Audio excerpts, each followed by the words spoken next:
Hello students, तो आज हम लोग पढ़ेंगे रिप्रोडक्शन का लेक्चर नंबर 3।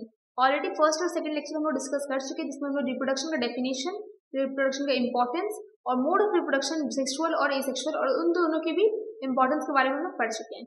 आज हम लोग पढ़ेंगे किसके बारे में, 3 और अलग अलग टाइप्स के रिप्रोडक्शन होते हैं, आइजोगैमी, अनाइजोगैमी एंड ऊगैमी। वेरी इंपॉर्टेंट तीनों टर्म के बारे में हम लोग आज पढ़ेंगे। आइजोगैमी क्या है, अनाइजोगैमी क्या है, ऊगैमी क्या है, किसके बीच में होता है, क्या होता है, सब चीज के बारे में।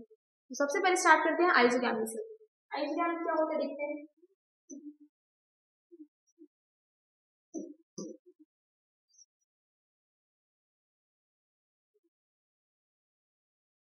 ये तीनों ही टाइप, सबसे पहले तो ये इंपॉर्टेंट चीज है कि तीनों ही टाइप जो होता है वो सेक्सुअल रिप्रोडक्शन का पार्ट है, एसेक्सुअल का नहीं। ये सेक्सुअल रिप्रोडक्शन के तीनों टाइप्स है। ये सेक्सुअल रिप्रोडक्शन तो होता है, फ्यूजन ऑफ गैमेट्स तो होता है, लेकिन ये फ्यूजन ऑफ गैमेट्स कितने और किन किन टाइप्स में, किन किन डिफरेंट टाइप्स में और हो सकता है, ये सेक्सुअल रिप्रोडक्शन का वो पार्ट है। ठीक है, सेक्सुअल रिप्रोडक्शन का सबसे पहला पार्ट आता है आइजोगैमी। आइजोगैमी क्या होता है? आइजोगैमी मतलब यहाँ पे फ्यूजन ऑफ गैमेट तो होगा, लेकिन यहाँ पे जो दो सेल का बात करेंगे, जो दो गैमेट का बात करेंगे, अगर वो दोनों गैमेट आपस में दिखने में 100% आइडेंटिकल हो, अगर ये दो गैमेट आपस में दिखने में 100% आइडेंटिकल हो और ये आपस में फ्यूज करके एक नया जाइगोट का फॉर्मेशन कर दे, तो हम इस तरह के रिप्रोडक्शन को क्या नाम देंगे? आइजोगैमी।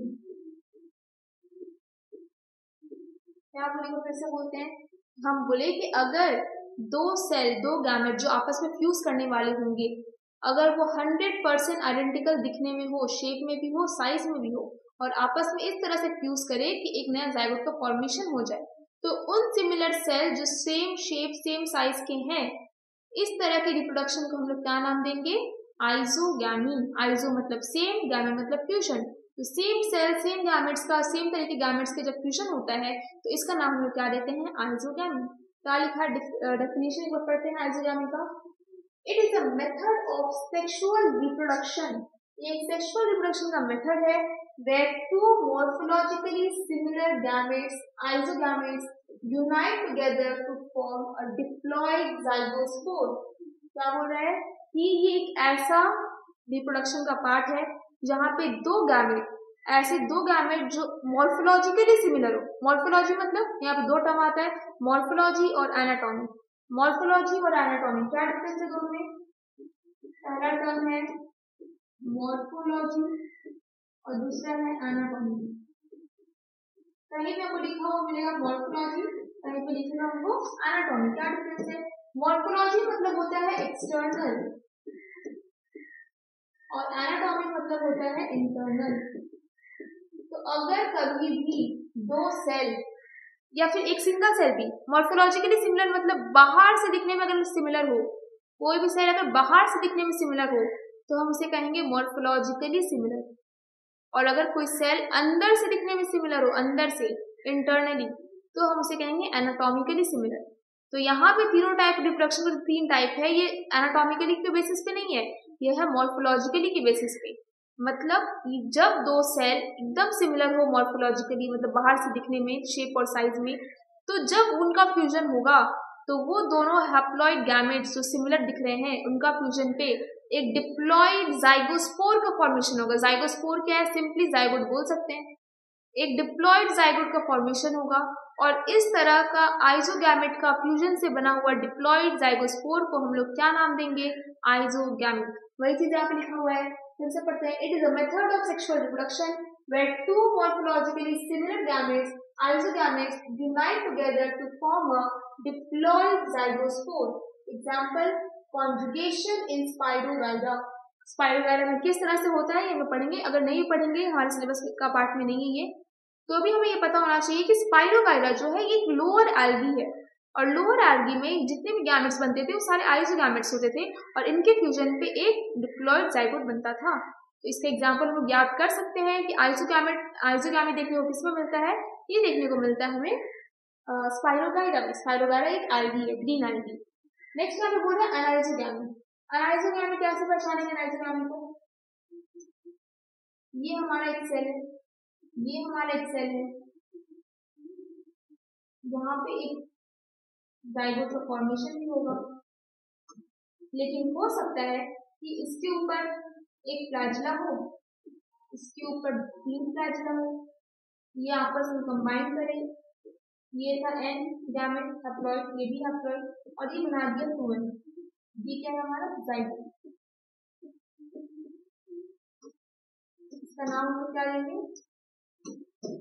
इसका नाम हम देंगे अनाइसोगैमी। क्या बोल रहे अनाइसोगैमी, जब दो सेल मॉर्फोलॉजिकली सिमिलर ना हो दिखने में, बाहर से दिखने में सिमिलर दो सेल ना हो, वैसे हैप्लॉइड गैमेट्स का जब फ्यूजन होता है तो बनता है डिप्लॉइड जाइगोस्पोर, और इस मोड ऑफ रिप्रोडक्शन को हम लोग क्या नाम देते हैं, अनाइसोगैमी। देखते हैं एक बार डेफिनेशन निकाल रहे हैं।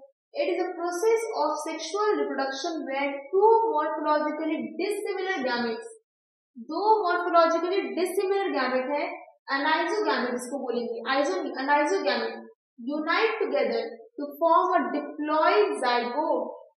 इसका नाम हम लोग क्या देंगे, अनाइसोगैमी। जहां पे दो सेल जो मॉर्फोलॉजिकली डिफरेंट हो, अगर उनका कॉम्बिनेशन हो रहा है, उनका कॉम्बिनेशन की वजह से एक डिप्लॉइड जाइगोट का फॉर्मेशन होगा, और इस प्रोसेस को हम लोग क्या नाम देंगे, अनाइसोगैमी। इसका एग्जांपल यहाँ पे दिया हुआ है, क्या एग्जांपल है, डिफरेंट एल्गीज। डिफरेंट एल्गीज में हमको डिफरेंट अनाइसोगैमी का मोड ऑफ रिप्रोडक्शन देखने को मिलता है। ग्रीन एल्गी में स्पाइरोगारा में देखने को मिलता है आइसोगैमी, लेकिन और भी ऐसे डिफरेंट एल्गीज होते हैं जिनमें हमको देखने को मिलता है अनाइसोगैमी। तो आई होप समझ में आ गया होगा। अब आता है लास्ट और मोस्ट इंपॉर्टेंट oogamete। oogamete क्या होता है, oogamete क्या होता है, oogamete के बारे में देखते हैं। oogamete, यहाँ पे मेरा एक सेल, यहाँ पे मेरा एक सेल, ये बड़े वाले सेल को, ये भी मेरा गैमेट है n, और ये भी मेरा गैमेट है n, कोई दिक्कत नहीं है।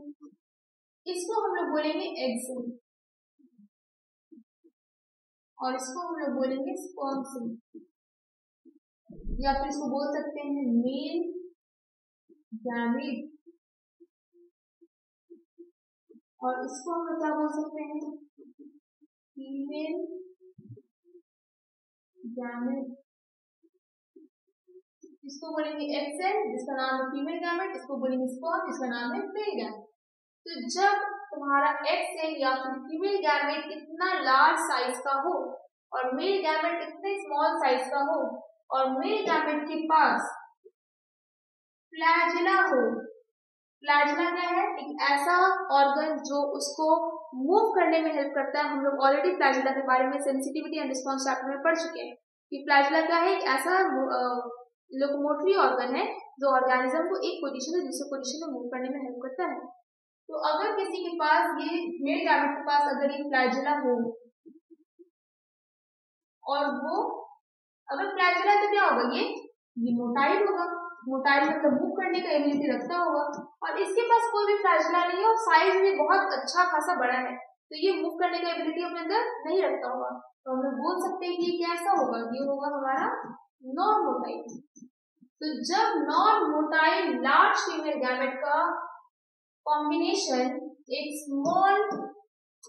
स्मॉल मोटाइल मेल गैमेट के साथ होता है, तो फॉर्मेशन होता है किसका, तो फॉर्मेशन होता है एक जाइगोट का।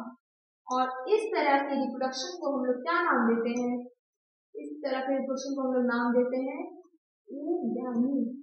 आज वो कुछ समझ में आया होगा, क्या बोले हम, जब फीमेल गैमेट इतना लार्ज साइज का हो, उसके पास मूव करने का एबिलिटी ना हो, नॉन मोटाइल, और मेल गैमेट जो इतना छोटा हो कि मूव भी आराम से कर सकता है, साथ में उसके पास लोकोमोटरी ऑर्गन भी है फ्लैजिला।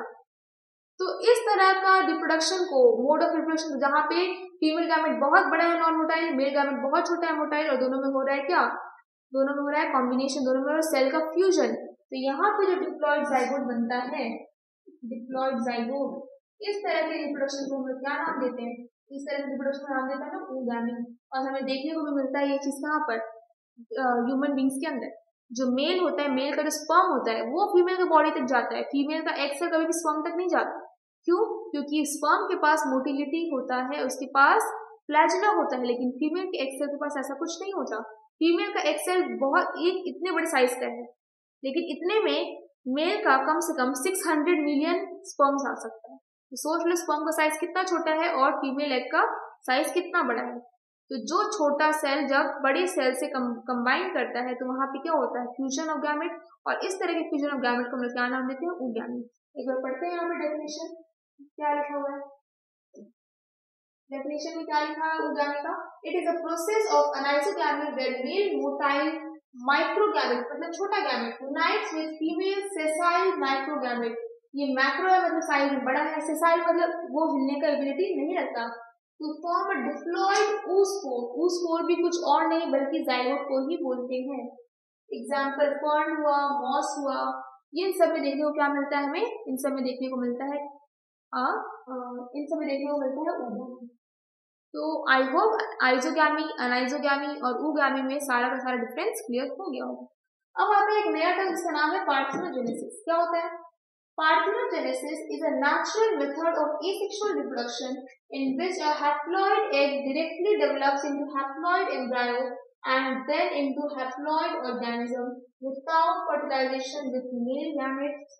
क्या बोल रहा है? ये एक ऐसा asexual reproduction का mode of reproduction है, कौन? पार्थेनोजेनेसिस, जिसमें एक सिंगल गैमेट एक सिंगल ऑर्गेनिज्म को फॉर्म कर देता है बिना फ्यूजन ऑफ गैमेट का, मतलब बिना फर्टिलाइजेशन का, बिना फ्यूजन ऑफ गैमेट का। जब सिंगल पेरेंट ही कन्वर्ट हो जाए किसमें, एक नए ऑफस्प्रिंग में, तो उस तरह के रिप्रोडक्शन को हम लोग क्या नाम देंगे?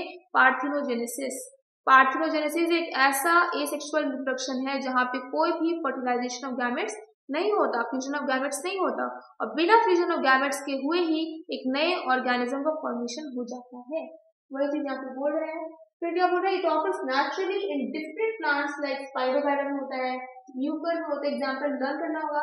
इन animal it is found in the some nematodes, scorpions, aphids, insects, drones, male में हनी बी का is haploid and is developed by parthenogenesis. तो कहीं पे भी अगर दिखे कि ऐसा कोई लिविंग ऑर्गेनिज्म दिखे एनिमल का पार्ट में ही कि वो बॉडी है हैप्लॉइड, और वो हैप्लॉइड बॉडी से ही हैप्लॉइड ऑर्गेनिज्म का फॉर्मेशन भी कर देना है without fusion of gamete, without fertilisation, तो हम कहेंगे कि वहाँ पे क्या हो रहा है? पार्थेनोजेनेसिस। तो आई होप पार्थेनोजेनेसिस भी क्लियर हो गया होगा। एक बार डिफरेंसेस देख लेते दोनों का। Difference between asexual and sexual reproduction क्या बोल रहा है? Difference between asexual and sexual reproduction क्या बोल रहा है? नंबर ऑफ पेरेंट्स की बात करें तो एसेक्सुअल में ओनली वन पेरेंट का जरूरत होगा, और सेक्सुअल में दो पेरेंट्स का रिक्वायरमेंट है, इसको बोलते हैं बाई पेरेंटल। इसको बोलेंगे uniparental. Production of reproductive unit, reproduction occurs by somatic cell और स्पोर। ये सोमैटिक सेल या फिर स्पोर की फॉर्मेशन से होता है, वो हम लोग एग्जांपल के थ्रू समझेंगे। रिप्रोडक्शन यहाँ पे कैसे होगा? Through gametes. नेक्स्ट अगर बात करें फीचर्स में, तो स्पोर में भी लार्ज, मेगास्पोर और माइक्रोस्पोर। ये हम स्पोर जब पढ़ेंगे तब बताएंगे। गैमेट जो होता है दो टाइप का होता है, एक होता है मेल गैमेट, एक होता है फीमेल गैमेट। फोर्थ बोल रहा है no fusion of spore, very important. यहाँ पे स्पोर्स का फ्यूजन नहीं होता, बट यहाँ पे गैमेट्स का फ्यूजन होता है। Type of cell division, asexual reproduction is completed by the process of mitosis. ये माइटोसिस की हेल्प से होगा, क्योंकि माइटोसिस ही एक ऐसा डिवीजन है जहाँ पे रिडक्शन इन क्रोमोसोम नंबर नहीं होता। बाकी मियोसिस में तो क्रोमोसोम का रिडक्शन होता ही है। इसके बाद क्या बोल रहे हैं? Gamete of the sexual reproduction are produced by meiosis in higher plants and animals. लेकिन जो गैमेट्स जो होता है हायर प्लांट्स और हायर एनिमल्स में, वो प्रोड्यूस कैसे होता है? 2n से n कैसे होता है? मियोसिस की हेल्प से। Nature of offspring, offsprings are genetically similar to parents, so there is no variation and no possibility of evolution। क्या बोल रहा है? ऑफस्प्रिंग जो होते हैं वो 100% आइडेंटिकल होते हैं अपने पेरेंटल सेल से, इसलिए यहाँ पे किसी भी तरह का वेरिएशन देखने को नहीं मिलता। लेकिन offsprings in case of sexual reproduction are genetically different from the parents. By mixing of two genes, new variation may develop that may result into evolution। तो यहाँ पे क्या होता है? दो अलग अलग पेरेंट्स से दो अलग अलग जीन्स आने का कॉम्बिनेशन होने की वजह से नए तरीका का वेरिएशन देखने को बच्चे मिलता है, तो बोलते हैं variation is created in case of sexual reproduction, but variation is not created and absent in case of asexual reproduction। तो यहाँ तक हम लोग यहाँ तक हम लोग पढ़ लिए रिप्रोडक्शन के बारे में, उसका मोड ऑफ ट्रांसपोर्ट के बारे, मोड ऑफ रिप्रोडक्शन के बारे में, सेक्सुअल के क्या क्या टाइप्स हैं, उनकी क्या डिफरेंसेस हैं, पार्थेनोजेनेसिस क्या है, इन सब के बारे में पढ़ लिए। अब हम लोग को पढ़ना है किसके बारे में? एसेक्सुअल रिप्रोडक्शन के क्या क्या टाइप्स होते हैं, कौन कौन से, किस किस तरह से स्पोर फॉर्मेशन, डिफरेंट ऑर्गेनिज्म में एसेक्सुअल का क्या क्या मोड होता है, उसके बारे में हम लोग पढ़ेंगे नेक्स्ट लेक्चर में। मिलते हैं नेक्स्ट लेक्चर में। अगर कोई भी डाउट हो तो कमेंट सेक्शन में जरूर मेंशन कर देना। Thank you.